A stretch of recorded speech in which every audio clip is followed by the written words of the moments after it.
Saint Francis झेवियराचेर वादग्रस्त विधान करपी हिंदुत्ववादी प्रवक्तो गौतम खट्टराची नारी शक्ती बिलाचेर वास्को कार्यावळी खर टिका। त्याच माचयेर भाजपाचो एक मंत्री आनी 2 आमदार हाजीर आशिल्ले। ते वग्गी आयकताले तो कितें उलयतालो पळयात। इस देश के अंदर नारियों को 33% आरक्षण की संसद में जरूरत क्या है?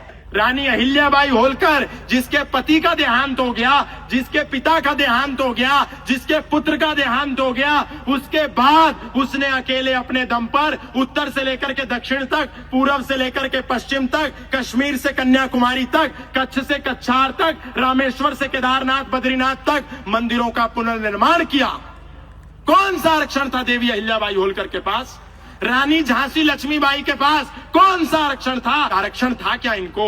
कोई आरक्षण नहीं था। लेकिन ये सब नेत्रियां बनी आरक्षण की बात करके महिलाओं को कमजोर करने की बात है। महिलाओं को 33% कोई आरक्षण की जरूरत नहीं है। और मुझे प्रसन्नता है इस बात की कि इस देश में महिला को आरक्षण देना था, उसका कानून बहुमत से गिर गया है। इसकी सबको बधाई।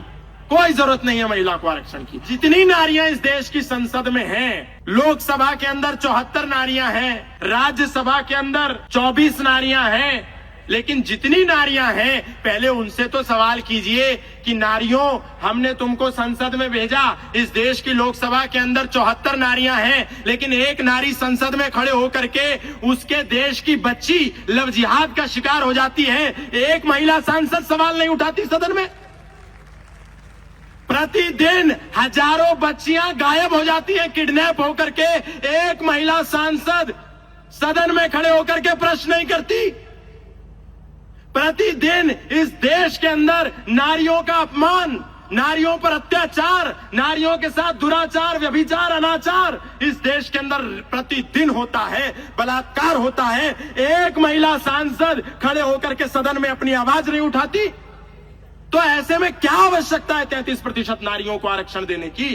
पहले जो नारियां सदन में हैं वो तो नारियों की बात करें, वो तो महिला सुरक्षा की बात करें, वो तो महिला सम्मान की बात करें।